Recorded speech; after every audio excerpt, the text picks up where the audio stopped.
Bueno, pues el estudio que vamos a tener hoy, como veis, tiene que ver de nuevo con el tema de la iglesia y la mujer, iglesia y mujer. Estamos considerando los 4 puntos de vista en cuanto a la posición, el papel de la mujer dentro de la congregación. Y hoy vamos a ver el segundo punto de vista, ¿no? La segunda interpretación de pasajes bíblicos que se hace para abogar, en esta ocasión, en pro del liderazgo masculino. Y ahora, cuando vayamos desarrollando el tema, vais a ver qué significa esto de liderazgo masculino. Estas son las 4 posturas que en el libro de Mujeres en el Ministerio que tenéis ahí en la pantalla, de los autores Bonnie Del Klaus y Robert Klaus, que son los editores, aunque luego cada capítulo lo escribe una persona diferente, adscrita a cada una de estas 4 posturas que tenéis aquí en la pantalla, ¿vale? Es un libro publicado por CLIE que podéis conseguir tanto en físico como en digital y lo podéis tener para consultarlo, ¿no? Y es el libro en el que me estoy basando para desarrollar los conceptos básicos, aunque luego, como hemos hecho en otras ocasiones, pues añadamos también de nuestra propia cosecha, ¿no? Ahí fijaos que tenéis una línea de una tendencia hacia la izquierda, otra tendencia hacia la derecha. En la parte azul, la he puesto precisamente en azul, que identifica más a lo masculino, ¿verdad? Al niño, cuando vestimos un niño o una niña de rosa o de azul, ¿verdad? Ya estamos casi identificando por el color si es un niño o es una niña, ¿no? Bueno, la postura conservadora, vimos la semana pasada, que quizá el punto más radical sea el tradicionalista. Y fijaos que no es el punto de vista tradicional, sino tradicionalista. Aquel que se basa en la tradición, en lo que a lo largo del tiempo ha venido ocurriendo en la mayoría de los casos, y la tradición tiene que ver, acordaos, de aquello que se recibe intacto y que se transmite intacto, ¿verdad? Y habíamos llegado a la conclusión de que el punto de vista tradicionalista decía que la mujer no podía tener ningún ministerio dentro de la iglesia que implicara autoridad o que implicara enseñanza, que solamente estaba restringido a la enseñanza a niños y a mujeres en el ámbito de escuela dominical para niños o en el ámbito de reunión de mujeres, ¿no? Y además incidimos en el tema de que la mujer debía de ir cubierta en todo momento en la congregación, tenga participación con las mujeres o con los niños o no, ¿verdad? Esto digamos que entonces se sitúa en un punto de vista más radical, digamos, dentro de la postura conservadora, ¿no? Dentro de esa misma postura conservadora existe la que hoy vamos a ver, que es la del liderazgo masculino. Avanzamos con la línea del tiempo y tenemos esta que tenéis aquí del ministerio plural, ¿no? Veis que ya estamos situados en una postura un poco más progresista, ¿eh? Y avanzamos ya quizá a este extremo de aquí y tenemos que hablar del igualitarismo, donde no hay diferencia entre hombre y mujer y donde tanto hombre como mujer pueden participar de todos y cada uno de los ministerios registrados en el Nuevo Testamento, ¿no? Esta sería la postura progresista. Pero fijaos que ahí en medio he puesto un círculo en color naranja, como dirían los niños, en color carne, ¿no? En color naranja, que está situado como una postura moderada. Y esta postura moderada abarca tanto al liderazgo masculino, que es la que vamos a ver hoy, como a la del ministerio plural. Pero en medio de esas dos, es decir, en la intersección de la conservadora y la progresista, ¿vale? Podemos situar otra tendencia, otra postura que estaría situada a la mitad entre el liderazgo masculino y el ministerio plural. Y la veremos también la semana que viene en la voluntad del Señor, ¿no?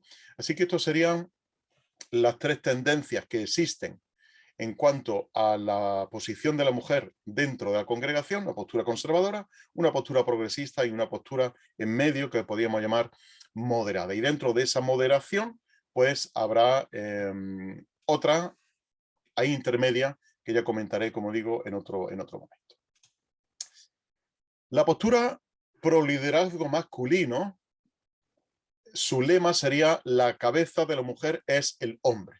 Y esta posición incide mucho en este concepto, el concepto de cabeza, que como ya sabéis, lo vamos a ver ahora en varios pasajes de la Epístola a los Corintios, tiene que ver con no solamente como sostenía la postura tradicionalista de jefatura, de autoridad, sino además de fuente, ¿no?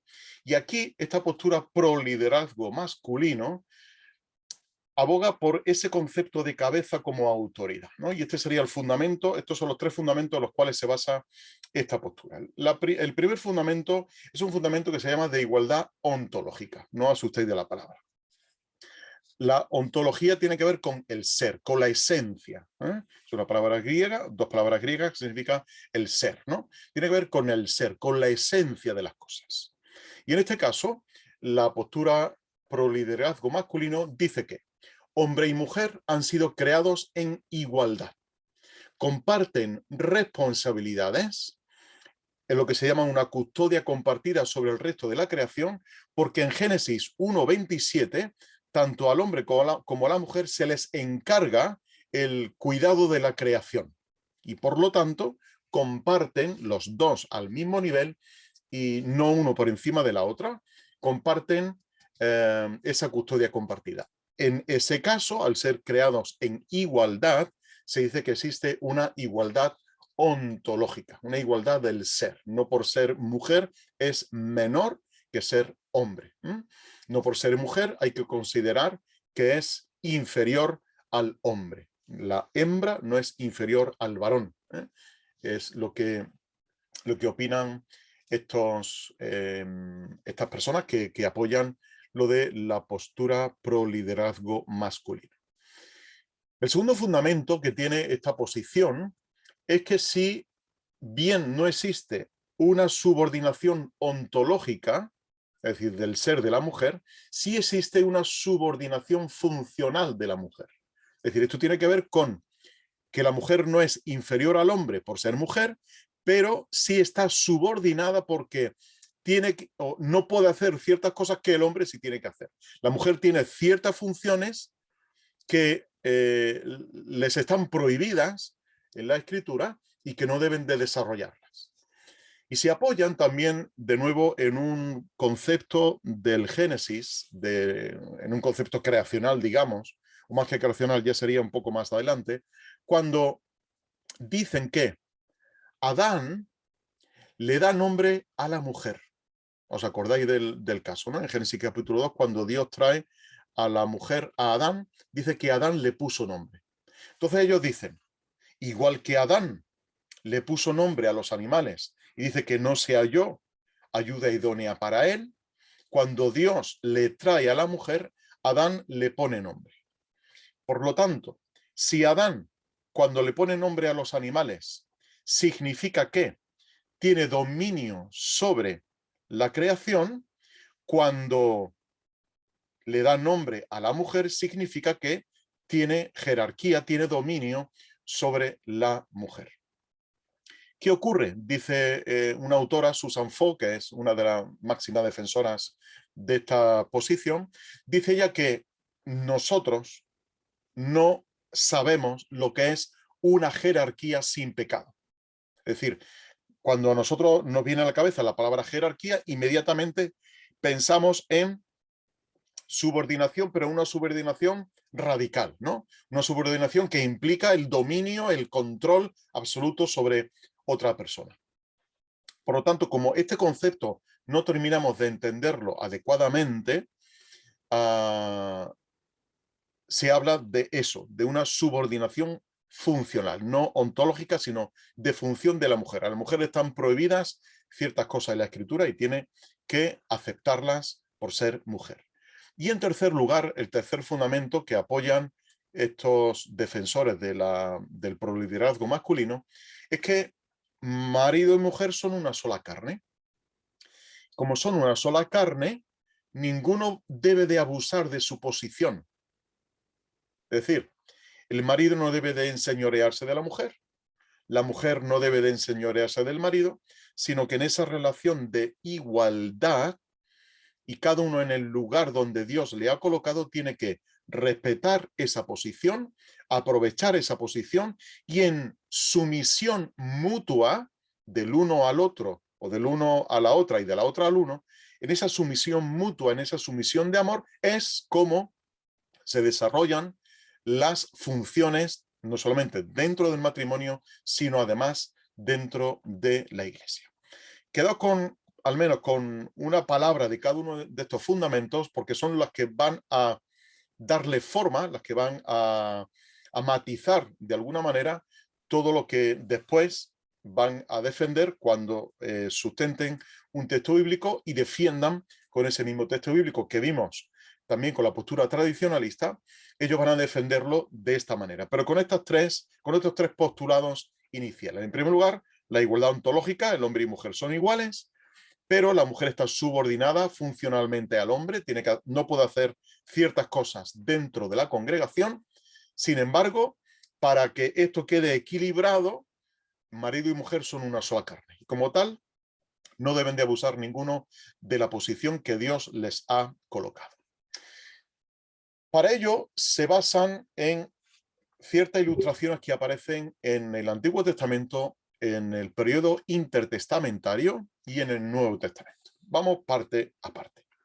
La primera de todas dice que, comparando la cultura israelita con el resto de culturas vecinas de la época donde Israel se desenvuelve como nación y Dios le da una serie de leyes, de decretos que tienen que cumplir, dice que el Antiguo Testamento rompe con las culturas vecinas. ¿Por qué? Porque está dotando de valor a la mujer. La ley de Israel protege en muchos sentidos a la mujer. Y ahí tenéis esa diversidad de pasajes de Éxodo, de Levítico, de Deuteronomio. Habla de jueces, en el caso de Débora, que fue una de las jueces. Habla de que Dios también tiene relación verbal con mujeres en Jueces capítulo 13. Primero de Samuel capítulo 2, donde nos habla también de Ana. Nehemías capítulo 8, versículo 2, donde se nos dice que también las mujeres y los niños escuchaban la ley. Y esto es importante porque ahora veremos qué ocurre en el periodo intertestamentario. En el hogar, dicen ellos, también la mujer compartía la autoridad del hombre y tenéis una diversidad muy grande de pasajes del libro de los Proverbios que apoyan esto. Proverbio 1, Proverbio 6, Proverbio 10, Proverbios 15 y sobre todo el capítulo 31, donde se elogia a la mujer, ¿no? Y se elogia de manera preciosísima la función de la mujer dentro del hogar y con una autoridad dentro del hogar importantísima. Acordaos que habla muchas veces de que ella era la que vendía y compraba, de que ella era la que administraba, de que ella era la que vestía, de que ella era la que proveía para la casa, etcétera, etcétera. Tiene unas funciones preciosísimas en Proverbios capítulo 31, ¿no? Pero, dicen ellos, su posición no era igual a la del hombre en todos los aspectos. Números capítulo 30 habla de la situación en que una persona hace votos al Señor, que tiene que cumplir sus votos, ¿no? Sin embargo, se habla de cuando la mujer hace un voto. Y en ese voto que ella hace delante del Señor y que quedaba registrado, el marido podía romper el voto de la mujer.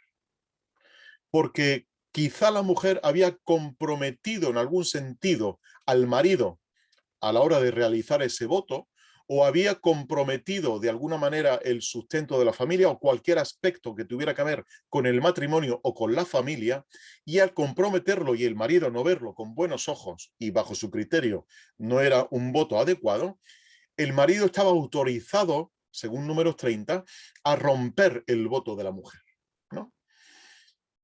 Existía además en el Antiguo Testamento un principio de sumisión de las esposas, aunque jugaban un papel muy importante dentro de la familia, dentro del matrimonio, pero al mismo tiempo había un principio de sumisión de las esposas hacia los esposos. Y abogan por aquel pasaje que luego mencionó también el apóstol Pedro, de que Sara llamó a Abraham Señor, ¿no? Entonces, en ese sentido, hay una sumisión de la esposa al esposo, al punto de que Sara le tenía tal respeto a Abraham que lo llama Señor, ¿no? Y otra de las cosas que ellos dicen que ocurría en el Antiguo Testamento era que a las mujeres una de las cosas que le estaba restringida era el sacerdocio. No le estaba restringido el hecho de ser juez, no le estaba restringido el hecho de profetizar, pero sí le estaba restringido el hecho de ser sacerdote. No había sacerdotisas. El resto de naciones sí tenían sacerdotisas para sus cultos a sus deidades, pero Israel no. Israel solamente tenía el sacerdocio masculino. Y dicen algunos, apoyando esto, que esto era necesario porque el Mesías era varón y como iba a ser varón, era necesario que el sacerdocio se mantuviera bajo una línea masculina y no femenina, ¿no? Entonces, esta es la primera ilustración que ellos hacen al respecto del el ministerio de la mujer en el Antiguo Testamento.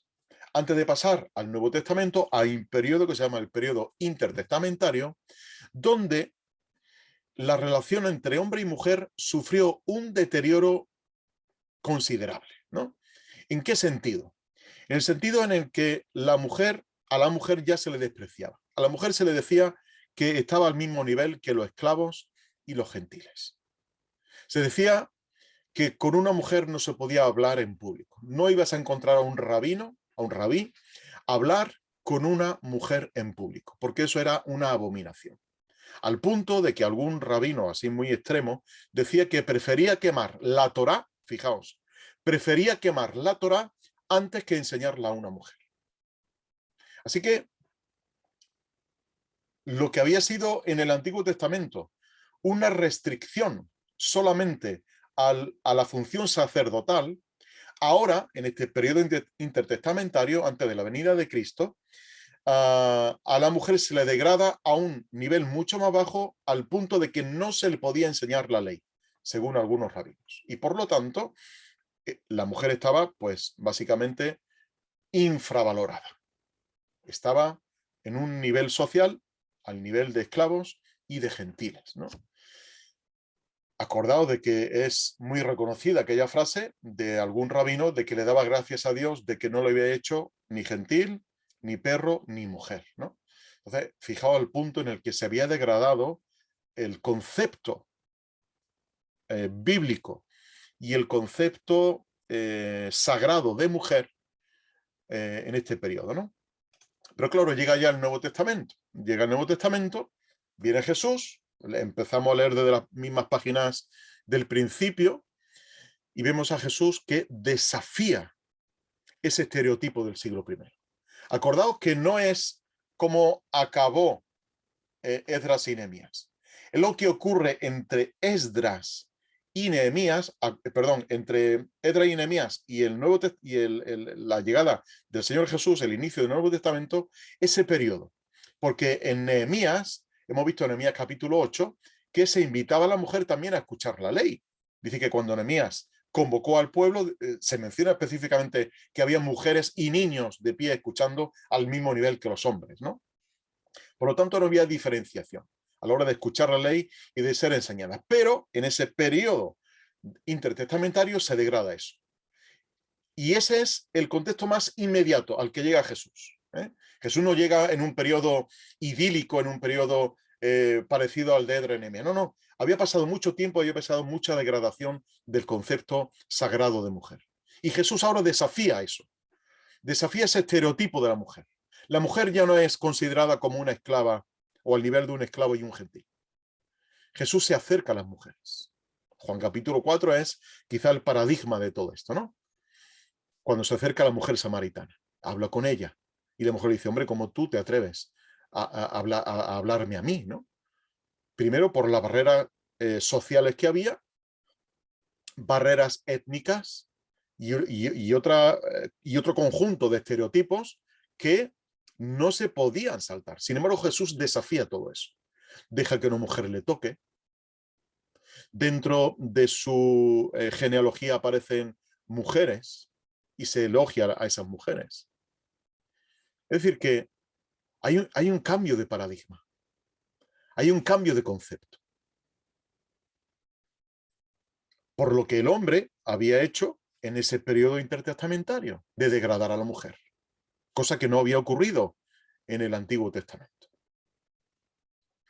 Pasamos al Evangelio, vemos toda la vida de Jesús, vemos su relación con las mujeres, vemos cómo el encargo primero de llevar el mensaje de resurrección se le da a la mujer, a una mujer, que es la que va y anuncia, ve y dile a Pedro que he resucitado, que etcétera, etcétera, ¿no? En Hechos, en el libro de los Hechos, se recoge la participación de la mujer en la extensión del Evangelio. Se habla de la mujer que estaba orando, las mujeres que estaban orando con los apóstoles en el aposento, se habla de Dorcas, se habla de Lidia, se habla de Priscila, se habla de las 4 hijas de Felipe que profetizaban, etcétera, etcétera. Es decir, de nuevo, la iglesia antigua continúa con ese desafío social, con ese desafío al estereotipo del siglo I de que la mujer estaba relegada a la casa y considerada como un gentil o como un esclavo, a ese nivel. Y dicen ellos, Hechos lo que hace es continuar ese desafío que Jesús hace, ¿no? Avanzamos en el tiempo y Pablo escribe a esas iglesias que él funda. Y cuando les manda cartas, reconoce, he puesto ahí la labor de muchas mujeres. Habla de Febe, en Romanos capítulo 16, que ya vimos el caso de esta mujer, un caso muy típico, que se le llama diaconisa, pero el Nuevo Testamento la llama diácono, y algunas cosas más. Se habla de Trifena, se habla de Trifosa, se habla de Evodia, en Filipenses se habla de Síntique, se habla de Junias, acordaos que hablamos también de ella, y se mencionaba como una persona eminente, una persona reconocida entre los apóstoles, no de los 12, indudablemente, pero sí considerada una mujer apóstol, enviada, con un propósito muy específico, y que tenía esa connotación también, ¿no? Y Pablo, al que se le acusa de misógino en muchos ambientes, menciona una y otra vez a estas mujeres. De Evodia y de Síntique dice que combatieron juntamente conmigo por el Evangelio, ¿no? Es decir, que formaron parte del equipo misionero de Pablo a la hora de predicar el Evangelio. Pero dicen estos defensores, pero no encontramos ninguna evidencia de mujeres apóstoles, entre los 12, quiero decir, ¿no? No hay ninguna mujer que Jesús nombrara como apóstol. Tampoco hay ancianas. Y tampoco vemos en ningún momento que haya mujeres que enseñen en público. Por lo tanto, dicen, esto es normativo, esto hay que asumirlo y esto hay que aplicarlo a la iglesia del siglo XXI. Este patrón paradigmático del siglo I sirve para la iglesia del siglo XXI y por lo tanto, si no hay mujeres apóstoles, si no hay mujeres ancianas en el Nuevo Testamento y si no hay mujeres que enseñaran en público, hoy día tampoco se puede hacer. Esta es su conclusión. Ahora veremos cómo desarrollan o cómo llegan a esa conclusión, ¿no? Que tiene también, obviamente, su sentido, ¿vale? Y vamos a irlo viendo. El primer pasaje que vamos a considerar es el de Timoteo, ¿no? Que ya lo hemos leído, no lo vamos a leer, donde dice que la mujer aprenda en silencio. Ya sabéis que estamos echando mano de algunos conceptos que aparecen ahí en griego, que yo ahora traduciré, que todos espero que entendáis a la perfección, o por lo menos al máximo nivel que yo lo pueda explicar, ¿no? Y ellos se basan en lo siguiente. Pablo comienza este fragmento que él menciona aquí, esta idea, dice, así que quiero. Ese verbo, querer, tiene la fuerza de un mandamiento. No es un deseo, no es una proposición, no es una recomendación, es un mandamiento. Quiero. Y como tal, debe de ser obedecido. Y debe de ser obedecido no solamente en el siglo I o en la situación a la cual, o en la cual Pablo escribe, sino también extrapolable al siglo XXI, a la iglesia de hoy, ¿no? Así que ese verbo tiene esa fuerza de mandamiento, quiero. Toda esta perícopa, todo este pasaje, nos está hablando de una cosa. Nos está hablando, dicen ellos, de la condición del corazón reflejada en acciones externas. Porque dice, quiero que los varones oren en todo lugar, levantando manos santas, sin ira, ni contienda, ni discusión. Asimismo, las mujeres que se atavíen con ropa decorosa, con modestia, y se adornen con sensatez. No con peinado ostentoso, ni con oro, ni con plata, perdón, ni con perlas, o con vestido costoso, sino lo que conviene a mujeres que profesan la reverencia a Dios por medio de buenas obras. La mujer aprenda en tranquilidad, con tranquilidad o en silencio, ¿no? Y así ya sabéis todo lo que viene después.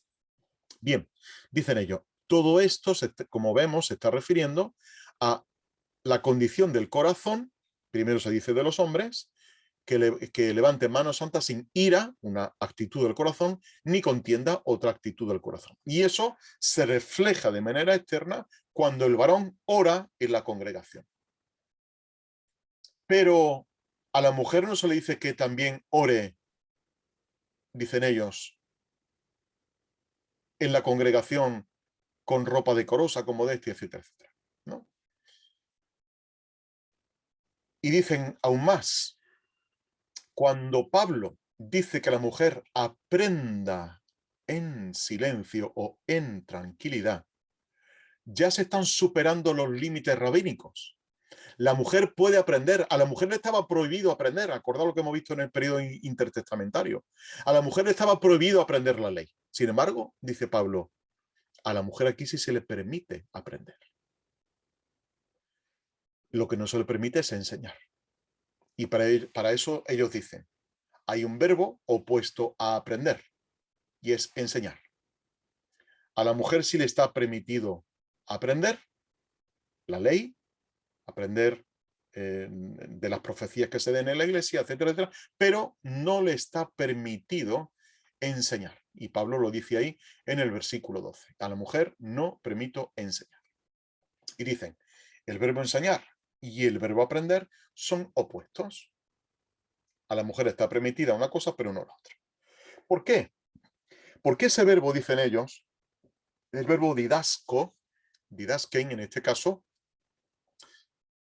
implica una enseñanza con autoridad. Y se apoyan en un pasaje también de 1 Timoteo y de Colosenses, donde el mismo verbo se habla de enseñar con autoridad. Por lo tanto, en la iglesia, ¿quién disfruta, entre comillas, ¿no? O quién ejerce, más bien, quién ejerce la enseñanza? Es una de las funciones de los ancianos, ¿os acordáis? Es necesario que el anciano sea apto para enseñar. Por lo tanto, la enseñanza corresponde a los ancianos. Como una mujer no puede ejercer de anciana en la congregación, tampoco le está permitido enseñar. Y este es el razonamiento al cual se llega, ¿no? Ahora, hay otro contraste que Pablo hace aquí, y es entre la palabra sumisión, la tenéis rodeada ahí, y la palabra dar órdenes. Sumisión, estar por debajo, y además el prefijo hipo, el prefijo del lugar hipo, una preposición, significa debajo de, y tajé, que implica el estar, y hipotajé es estar debajo de algo, ¿no? En este caso la mujer se somete, está por debajo del varón, pero el término opuesto es el dar una orden, el ejercer dominio sobre el varón. Entonces, como estos términos son opuestos, es necesario que la mujer cumpla también con esto. Hay una cosa que se le prohíbe y una cosa que se le exige, ¿no? No se le, o se le prohíbe dar órdenes, pero se le exige al mismo tiempo estar en sumisión. Ahora, dicen ellos, este verbo de dar órdenes, ausentein, tiene un significado neutral. Es decir, no por dar órdenes es con un sentido negativo, ¿no? Sino que tiene un sentido neutral. Lo cual no implicaría necesariamente, razonan ellos, no implicaría necesariamente que haya una autoridad por encima de. El verbo ausentein, que tenéis ahí también, es de donde nosotros tomamos la palabra autoridad. en griego es una TH, una Z, pero nosotros lo hemos castellanizado y se ha traducido así, autoridad. Viene de aquí, ¿no? El verbo autenticar tiene la misma raíz, el auténtico tiene la misma raíz que todo esto, ¿no? La autoridad, etcétera, etcétera. Bien, pues tiene, dicen ellos, un significado neutral. Ahora, Pablo da una razón, la tenéis ahí en el versículo 13, porque, y además una razón creacional. Hay una precedencia de Adán en la creación, dicen ellos, porque Adán fue formado primero. Y además de esto, la mujer fue engañada. Por lo tanto, hay sentido, en primer lugar, de precedencia. Y además, Pablo lo remarca aquí. Adán primero, después Eva. Y Adán no fue engañado, sino que fue Eva. Por lo tanto, hay una precedencia de Adán en la creación y como tal, existe también en la Iglesia esa precedencia del varón sobre la mujer. Ahora, hay un versículo, bueno, este pasaje ya de por sí es difícil de explicar. Yo he dado el argumento que siguen los defensores de esta postura pro liderazgo masculino, pero llegamos al versículo 15 y ya aquí la complicación es mucho mayor. Porque hay algo que no se ha terminado de entender bien. Y es cuando dice, pero será salvada por medio de tener hijos, si permanecen en fe y amor y santificación con sensatez. Vamos a ver qué significa este versículo 15 de que será salvada. Vamos a ver quién será salvada. Vamos a ver qué significa eso de tener hijos. Y vamos a ver qué significa lo de permanecen en fe. Porque fijaos lo siguiente, aunque ahora lo voy a explicar, ¿no? Dice, será salvada ella. ¿Quién? Una persona en singular. Y luego Pablo vuelve al plural. Si permanecen, ¿quién? Las mujeres. Es decir, que en la misma frase, en la misma oración, Pablo está usando el singular y el plural. Vamos a ver esto qué significa, ¿no? Ahí lo tenéis un poquito más grande. Dos son los términos que hay que considerar en este pasaje. En primer lugar, lo de será salvada. ¿Qué implica esto? Y en segundo lugar, lo de tener hijos. ¿Vale? Vamos a ver las 5 proposiciones interpretativas. Voy a intentar explicarlo lo más sencillo posible, ¿vale? Si luego os queda alguna duda en el tiempo de preguntas, me la hacéis, ¿vale? 4 proposiciones. 2 tienen que ver con la primera palabra que tenéis ahí en rojo, será salvada, tiempo futuro, y la otra tiene que ver, las otras 3 tienen que ver con esa segunda palabra que tenéis ahí subrayada, que significa tener hijos.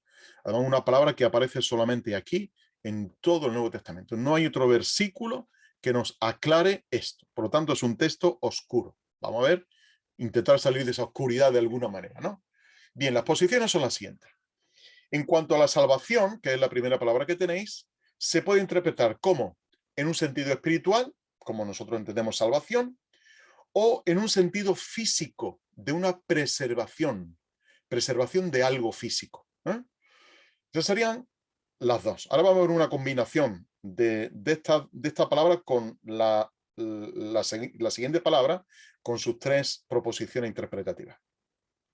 La palabra tecnogonías, que aquí se traduce por tener hijos, puede hacer referencia a nacimiento del Mesías, procreación en general o procreación como papel de la mujer. Y ahora vamos a combinar estas proposiciones. Si unimos la 1 y la 4, es decir, salvación en sentido espiritual, salvación del pecado, tal y como la entendemos nosotros, en el sentido nuevo testamentario de salvación, ¿verdad? Si unimos esa salvación en sentido espiritual con la procreación en general, esto hace, se podía traducir, la mujer será salvada teniendo hijos. Y claro, tú dices esto y lo que estás haciendo es que la salvación dependa de una obra. La mujer se salvará teniendo hijos. Pero aparte de que eso sería contrario a toda la doctrina del Nuevo Testamento de la salvación por gracia, habría mujeres que han nacido estériles o que se han vuelto estériles por una enfermedad o por lo que sea, o no se han casado, se han mantenido célibes, vírgenes, y por lo tanto no se pueden salvar. Este sería el razonamiento, ¿no? Si la salvación depende de la procreación en general. Ahora, si la salvación la entendemos en un sentido físico de una preservación de algo, pero que será preservada de eso procreando en general, si unimos esto, significa que son preservadas mientras dan a luz. Esto es un argumento, como veis, bastante improbable, ¿no? Esta interpretación del pasaje, esta combinación, es muy improbable, puesto que no tendría sentido, primero en el contexto en el que Pablo está diciendo estas cosas, que hablar ahora de la procreación y que la mujer será preservada de algo si procrea, ¿no? Ahora, si unimos la 1 y la 5, la salvación en sentido espiritual, con la procreación como papel de la mujer, implica que la salvación no se adquiere procurando desempeñar un papel masculino y rechazando el femenino, sino por el simple hecho de ser mujer y respondiendo a Dios en fe. Este sería el sentido más, digamos, más atractivo, ¿no? Es cierto, la salvación, tanto de un hombre como de una mujer, no se adquiere porque la mujer tome un rol, un papel, una función masculina, sino por el simple hecho de ser mujer. La mujer será salvada igual que es salvado el hombre. Aquí, por lo tanto, una relación de igualdad a la hora de la salvación, ¿no? Respondiendo a Dios en fe y por lo tanto la mujer será salvada. Salvada en el sentido espiritual, tal y como entendemos nosotros la salvación. Pero me falta una combinación, y es la combinación 1-3, es decir, la salvación en sentido espiritual con la interpretación de que tecnogonías se refiere al nacimiento del Mesías. Porque además esa palabra está en singular. Esta postura de la combinación de la 1 con la 3, es decir, que la mujer será salvada por el nacimiento del Mesías, ya venía defendida por Ignacio de Antioquía, por Ireneo de Lyon, por Justino Mártir y por otros autores contemporáneos como Ellicott, Locke, Knight, etcétera, etcétera. Y el sustento de esta interpretación es la siguiente. En el versículo 14 se ha hablado de la caída de la mujer en pecado. Dice que Eva fue engañada y no fue engañado Adán. Eva cayó en transgresión. Eva, sujeto femenino, singular. Y ahora enlaza el versículo 15 y dice, pero será salvada. ¿Veis de nuevo el singular? Además, en una voz pasiva, es decir, que esa salvación le va a venir de manera externa, es decir, no puede generarla ella, ni procreando ni haciendo cualquier otra cosa. Está usando la voz pasiva en singular y tiene como antecedente, es decir, como sujeto como sujeto pasivo de ese verbo, tiene a Eva. No tiene a las mujeres. Está hablando aquí todavía de Eva. Por eso, el verbo salvar no solamente tiene la acepción semántica de salvar, tal y como nosotros lo entendemos, salvar del pecado, rescatar del pecado, de preservar de la muerte, sino también de traer la salvación, de conducir a la salvación. Por lo tanto, si sustituimos el verbo será salvada por una de estas acepciones, a la mujer será conducida a la salvación por medio del nacimiento del Mesías, literalmente es por medio del nacimiento, no dice del Mesías, por medio del nacimiento. Y ese nacimiento, dicen los defensores de esta postura, entre ellos los de la Biblia textual, se me ha olvidado comentarlo antes, se habla de esto, ¿no? De que se refiere al nacimiento del Mesías. ¿Por qué? Porque el argumento de Pablo es este.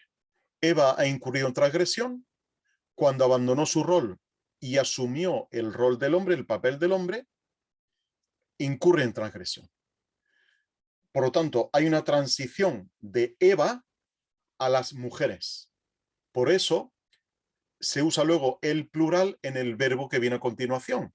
Si permanecen ellas, ahora habla de ellas. Si permanecen, por eso, Eva como paradigma de las mujeres, y ahora sí, se puede utilizar el verbo en plural. Si permanecen en fe y amor y santificación con sensatez. Por lo tanto, lo que Pablo está haciendo aquí es mostrar a las mujeres la importancia de su rol, de su papel y del desempeño del mismo de manera obediente. Tienen que desarrollarlo de manera obediente, santificación, con amor, etcétera, etcétera. Y la palabra tecnogonía, pues, habla del alumbramiento de un hijo y que además la salvación se experimenta por medio de una fe viva y permanente. ¿Vale? Esto serían las diferentes explicaciones de este oscurísimo versículo 15, dificilísimo versículo 15. Fijaos que ni entre los propios eruditos se ponen de acuerdo, ¿no? Pero bueno, como ya prometí la semana pasada explicar este versículo, hoy ya me descargo de esa responsabilidad de explicarlo de todas las posturas posibles que yo he encontrado. Quizá haya alguna más, pero de las decenas de comentarios que he consultado, estas son, digamos, las que podíamos, con un matiz pequeño una de otra, podíamos considerar, ¿no? Avanzo porque si no, no seguimos con el resto de argumentos. Bien. En cuanto al silencio de la mujer. Bueno, hemos visto que la mujer, estos defensores dicen que la mujer no puede enseñar, tiene que aprender y en silencio. Y ahora, en cuanto al silencio, dice aquí 1 Corintios 14, 34 al 37, lo de el clásico versículo que las mujeres callen en las iglesias. Ese verbo callar, sigao, en griego, dicen ellos, significa guardar silencio. Hay una total ausencia de palabras, pero no implica un silencio absoluto. Aquí hay ya una pista, ¿vale? Guardar silencio con total ausencia de palabras, pero no está implicando un silencio absoluto en la iglesia. Todo este pasaje, toda esta perícopa, está regulando la forma en la que hombres y mujeres deben de alabar. ¿Y cómo alaban en la reunión de la iglesia? Orando y profetizando, cantando también, pero orando y profetizando, que es lo que Pablo está hablando aquí. Ahora, hay un verbo, además, que usa Pablo, es el verbo hablar. No les es permitido hablar. Ese hablar, dicen ellos, si bien significa hablar de manera natural, pero también significa hacer preguntas. Hacer preguntas. Y esto de hacer preguntas en la congregación, ¿cuándo se da? Claro, volvemos a un contexto.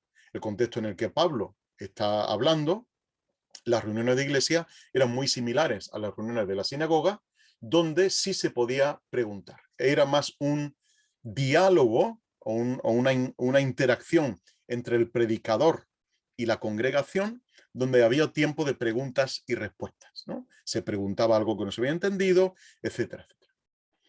Entonces dicen ellos, esto tiene que ver con hacer preguntas. Y a la mujer no se le permitía hacer preguntas al que había predicado. Porque se estaba cuestionando la autoridad de esa persona. Un hombre sí podía hacerlo, pero una mujer no. Y aquí está la clave. La clave que explica Pablo después. Como la ley dice. Y uno se pone a buscar en el Antiguo Testamento donde dice la ley que a la mujer no le está permitido hablar y no encuentras ningún versículo en el Antiguo Testamento que diga eso. Por lo tanto, algunos dicen, bueno, como no hay ningún versículo, el tenor general de todo el Antiguo Testamento es que la mujer debe de estar en un papel de sumisión y por lo tanto no debe de hablar en la congregación, hacer preguntas en la congregación. Otros dicen, bueno, no, la ley se refiere a una ley griega que había, una ley romana que existía también, donde a la mujer no se le permitía, ¿no? Entonces, como aquí Pablo no da tampoco mucho detalle, no vamos ahora a pararnos en esto, me pararé en otro momento, así que debéis de esperar al siguiente estudio para ver qué quiere decir Pablo con esto de la ley, ¿no? Ya expliqué la semana pasada, creo que en el tiempo de preguntas, donde mujeres también preguntaban y hombres también preguntaban, en el tiempo de preguntas, que para traducir desde el hebreo al griego en la Septuaginta, cuando traducían ley, usaban este término, nomos, ley, el mismo que usa Pablo aquí, ¿no? Pero bueno, dicen ellos, se refiere a todo el Antiguo Testamento. Como se refiere a todo el Antiguo Testamento, esto hace que estas palabras que está Pablo diciendo aquí sean un mandamiento válido en toda época y en todo lugar, porque es ley. Y al ser ley, no se puede acomodar a la época. Es cierto que la ley no prohibía que la mujer profetizara, y la sujeción debe hacerse según la ley. Sí se le permitía profetizar, pero no se le permitía hacer preguntas.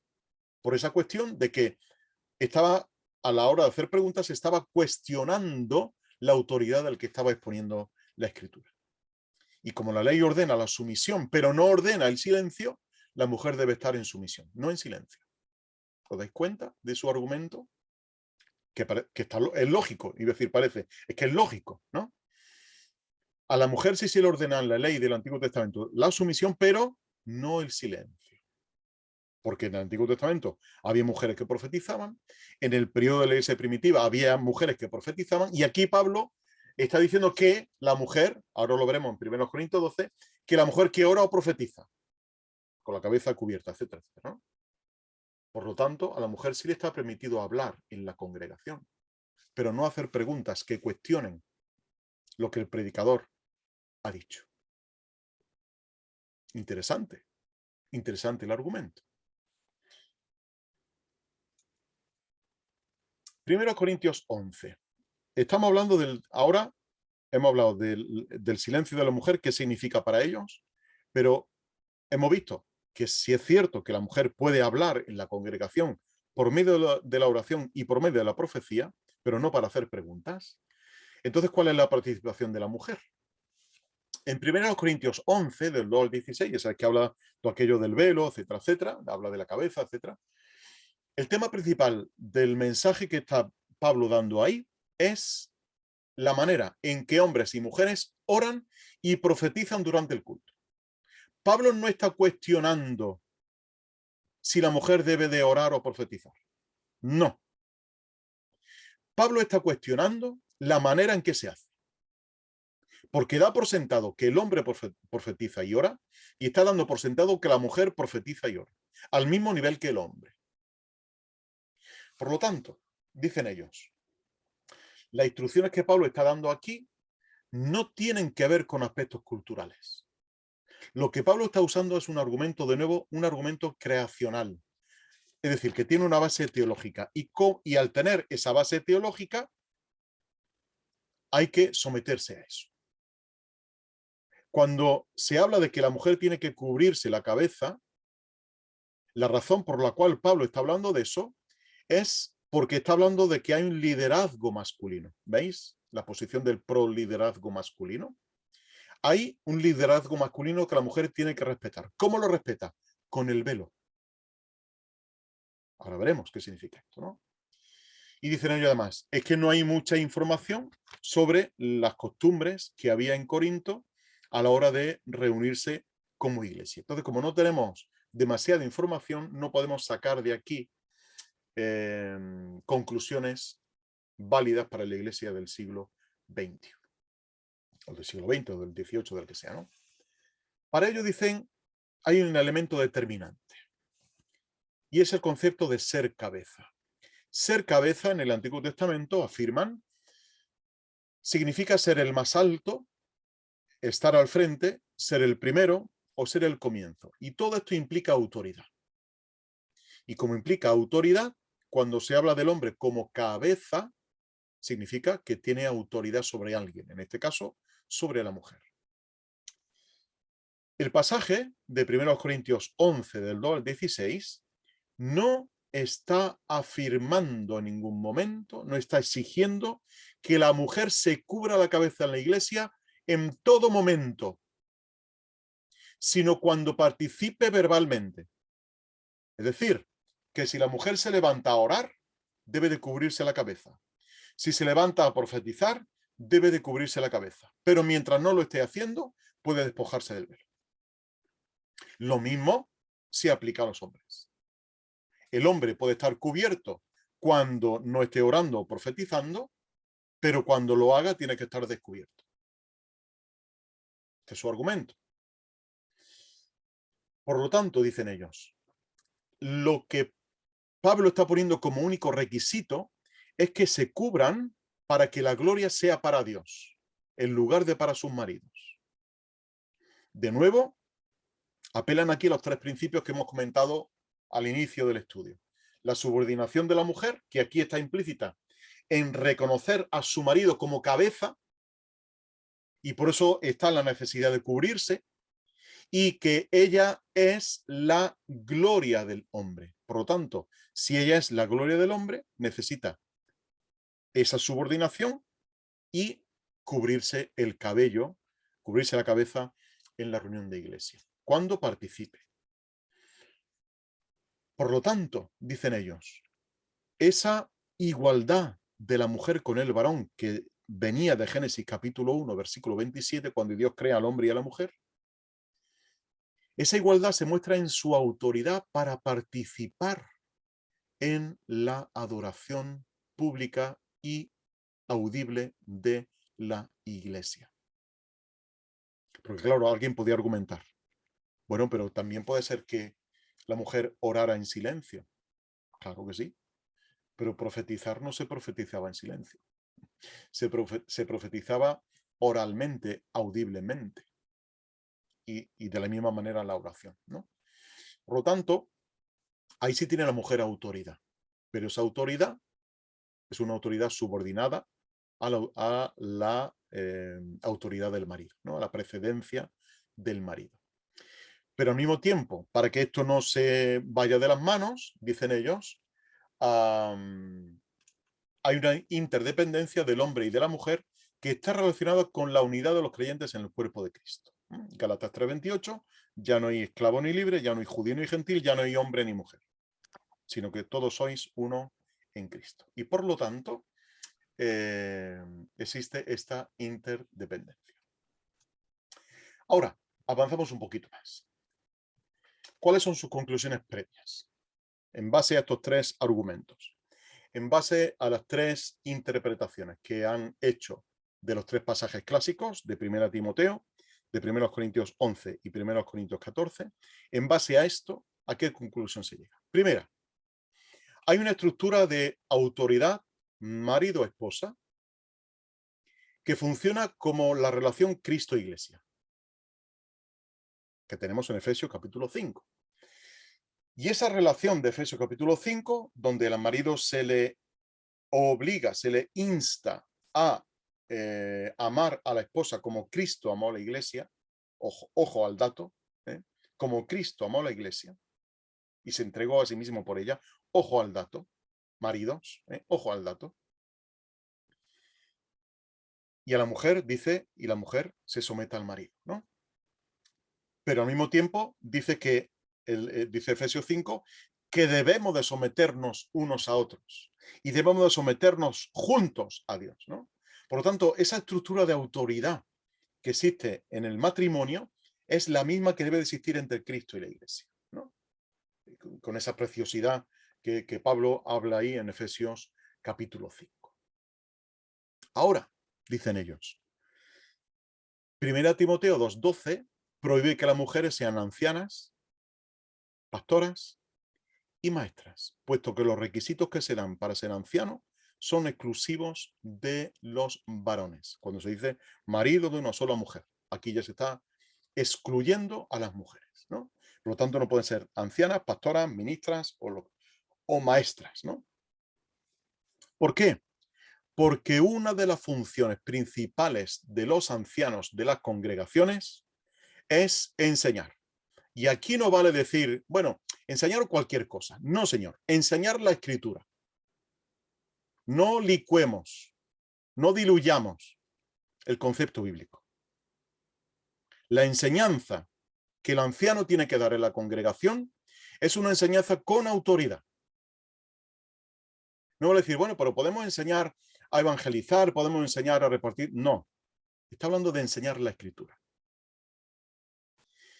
Y por lo tanto, si a un anciano se le exige que sea apto para enseñar, la mujer no puede ser anciana, puesto que no puede enseñar. Y no puede enseñar, puesto que no puede ser anciana. Y tampoco puede dirigir. No puede dirigir porque es una de las funciones de los ancianos. Pastorear la grey. Y ella no puede ser pastora.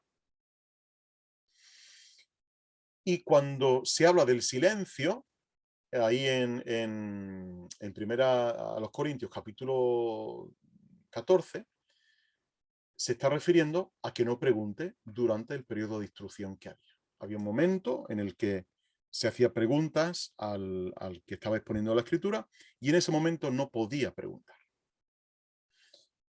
Hay una variante aquí que es muy curiosa y con esto voy a ir acabando. Y es que había un momento en el que se cuestiona, o se razona, más bien no se cuestiona, se razona el hecho de que la mujer no podía hablar en la congregación porque, fijaos la interpretación, curiosa y no deja de ser tentadora, ¿no? Si el marido había profetizado, la mujer que preguntaba sobre esa profecía, en base a una serie de versículos que veremos la semana que viene, la mujer estaba cuestionando la autoridad del marido, puesto que estaba haciéndole preguntas al que había profetizado, puesto que en las iglesias del Nuevo Testamento los profetas estaban sometidos a examen dentro del periodo del culto. Los profetas estaban sometidos a examen. Y Pablo lo dice, que uno hable y los demás examinen. Por lo tanto, esa es otra opción que comentaré la semana que viene. No me quiero adelantar a lo que pueda ocurrir la semana que viene. Por lo tanto, dicen ellos, ¿qué pueden hacer las mujeres en la iglesia? Bueno, pueden orar, sí. Pueden profetizar, sí. Pero eso cómo se traduce hoy en el siglo XXI, donde ya no hay profetas. Bueno, leer la escritura. Leer la escritura como palabra autoritativa de Dios. Y al ser palabra profética de Dios y autoritativa, perdón, están autorizadas a leerla. Mientras estén cubiertas. Perdón. Por lo tanto, la mujer puede orar, sí. Puede profetizar, leer escritura, sí. Pero tiene que cubrirse. Dicen los que opinan con la posición del liderazgo masculino, ¿no? Pro liderazgo masculino. Segunda cosa que pueden hacer. Pueden realizar cualquier cargo que no implique enseñar y ejercer autoridad. ¿Pueden ser tesoreras? Sí. ¿Pueden administrar la finca de la iglesia y estar registradas en las escrituras de la iglesia? Claro que sí. ¿Pueden dirigir la escuela dominical? Claro que sí. La escuela dominical es un invento del siglo XVIII. No penséis que la escuela dominical es bíblica es del siglo XVIII. ¿Vale? En algún momento os contaré la historia de la escuela dominical, que ahora no es el caso, ¿no? ¿Pero pueden ser maestras de escuela dominical? Sí, siempre y cuando la enseñanza que se dé en la escuela dominical no implique enseñanza autoritativa. Esto quiere decir, una mujer podría dar el estudio bíblico y alguien te diría, bueno, pues depende del tema. Y llevan su razón, que depende del tema. Porque hay temas que no son autoritativos. Sin embargo, si la iglesia local considera que el estudio bíblico es una extensión de la enseñanza con autoridad que los ancianos dan en la congregación, no podría enseñar, puesto que está enseñando con autoridad. ¿Os dais cuenta del razonamiento lógico en cierto sentido? ¿Podría enseñar, por lo tanto, en un estudio bíblico una mujer? Sí, siempre y cuando no implique enseñanza autoritativa. Y veremos luego la semana que viene qué significa esto que hemos repetido tantas veces de enseñanza autoritativa, ¿no?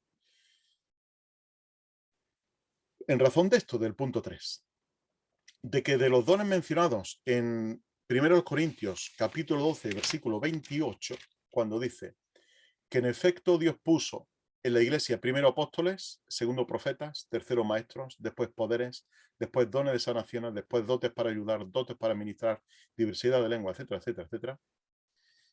De todos esos dones que se mencionan ahí, solo 2 no son dados a mujeres: apóstoles y maestros. Pero, atención, tampoco son dados a todos los hombres. No todos son apóstoles. Hubo 12. Después hubo quien se llamó apóstol por el tema de ser enviados, ¿no? Pero no fueron. Es decir, no todos los hombres son llamados a ser apóstoles. Pero es que tampoco todos los hombres, por ser hombres, son llamados a ser maestros. Igual que tampoco son llamados todos a ser ancianos. ¿Os dais cuenta, no? Por lo tanto, hay una restricción aquí, dicen ellos, de que tanto el don de apóstol está restringido a las mujeres y a ciertos hombres, no a los 12, pero sí al resto de hombres. El don de profecía no, el de maestro sí. Y aquí voy a dejar una pregunta que contestaremos la semana que viene, si Dios lo permite. ¿Es acaso el maestro que se menciona aquí lo que nosotros ejercemos hoy día en la congregación? Los que estamos al cargo de enseñar. ¿Es el mismo concepto?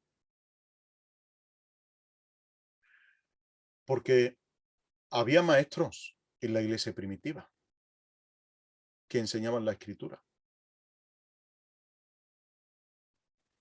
Y la enseñaban con autoridad. ¿Quién está hoy día capacitado para enseñar la escritura con una autoridad incuestionable? ¿Algún erudito de algún seminario?